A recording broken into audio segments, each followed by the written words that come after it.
قربانیاں قبول نہیں ہیں، دوبارہ جانور لو اور ذبح کرو، اللہ اور اس کے رسول سے آگے نہ بڑھو۔ تو اللہ سے آگے بڑھنا تو نہیں ہے، رسول سے پہل کیا انہوں نے، لیکن اللہ تعالیٰ نے رسول سے پہل کو اپنے سے پہل قرار دیا اور کہا اللہ اور اس کے رسول سے آگے نہ بڑھو۔ اس سے ہم دین سمجھ سکتے ہیں کہ دین کیا ہے۔ اب اگر کوئی یہ بات کہے کہ امتی عمل کرتے کرتے بعض اوقات نبی سے بڑھ جاتا ہے تو یہ کیسے ممکن ہے؟ وہ عمل نہیں ہے جو نبی کی اتباع میں نہ ہو۔ حالانکہ حکم ہے فاستبقوا الخیرات، نیکی کے کاموں میں ایک دوسرے سے بڑھنے کی کوشش کرو، ایک دوسرے سے آگے بڑھو نیکی کے کاموں میں، لیکن ایک دوسرے سے آگے بڑھو، تم رسول سے آگے نہیں بڑھ سکتے ہو۔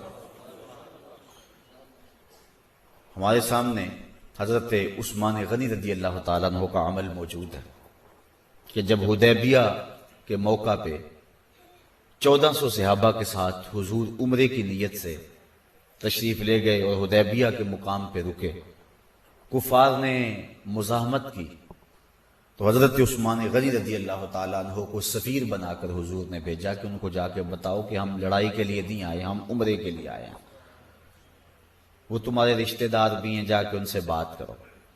تو وہ گئے، کفار نہ مانے، انہوں نے کہا کہ نہیں یہ نہیں ہو سکتا، لیکن چلو عثمان تم خود آئے ہو، یہ اللہ کا گھر کعبہ سامنے ہے، جاؤ طواف کر لو، عمرہ کر لو، حجر اسود کو بوسہ دے لو۔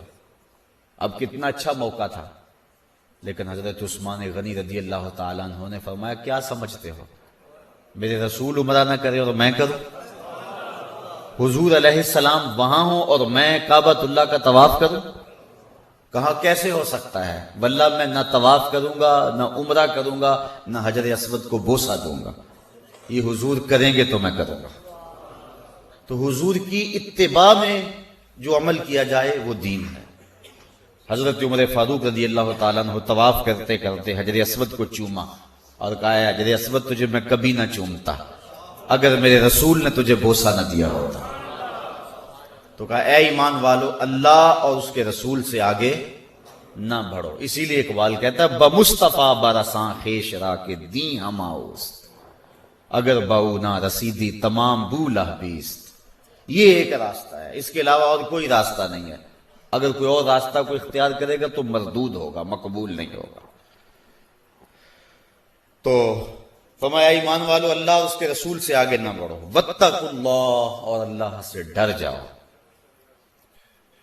اگر تم اللہ اور اس کے رسول سے آگے بڑھو تو تم یہ سمجھو کہ ہمارا یہ عمل قبول ہوگا، نہیں، اس کا قہر نازل ہوگا تمہارے اوپر۔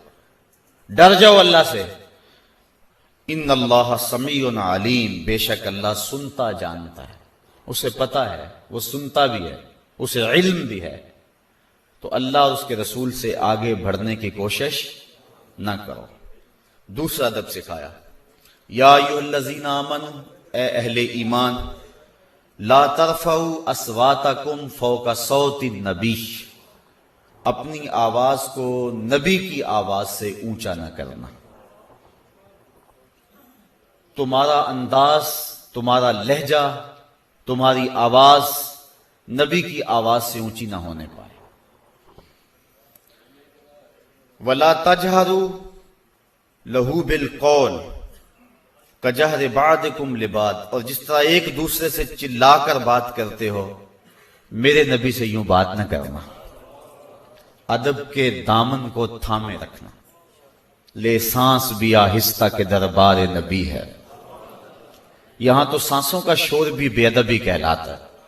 شعر عزت بخاری کا ہے، لیکن علامہ اقبال نے اپنے کلام میں درج کیا، ادب گاہست زیر آسماں از عرش نازک تر، نفس گم کردہ می آئد جنید و با یزیدی جا۔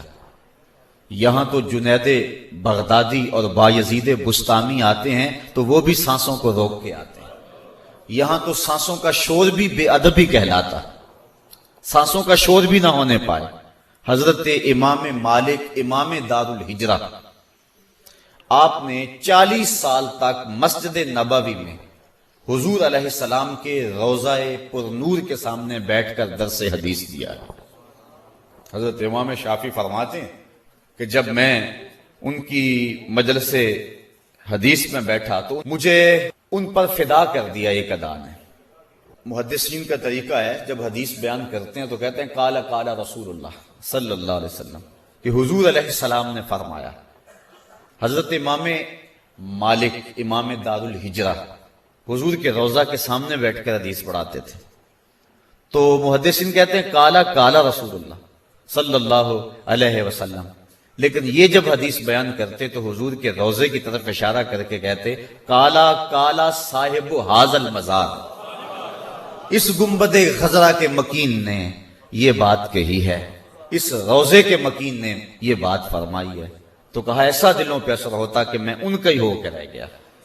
40 سال تک درس حدیث دیا امام مالک نے، حضور کے قدموں میں بیٹھ گئے، لیکن ادب کا عالم یہ ہے کہ 40 سال میں کتاب کے ورقے کے پلٹنے کی آواز کو بھی پیدا نہیں ہونے دیا۔ یہ رعایت رکھی ہے حضور کے دروازے، حضور کی چوکھٹ کے آداب کی۔ وہ خبردار میرے نبی کی آواز سے آواز بھی اونچی نہ ہونے پائے، اگر آواز اونچی ہو گئی تو عمل ضائع کر دیں گے اور تمہیں خبر بھی نہیں ہونے دیں گے۔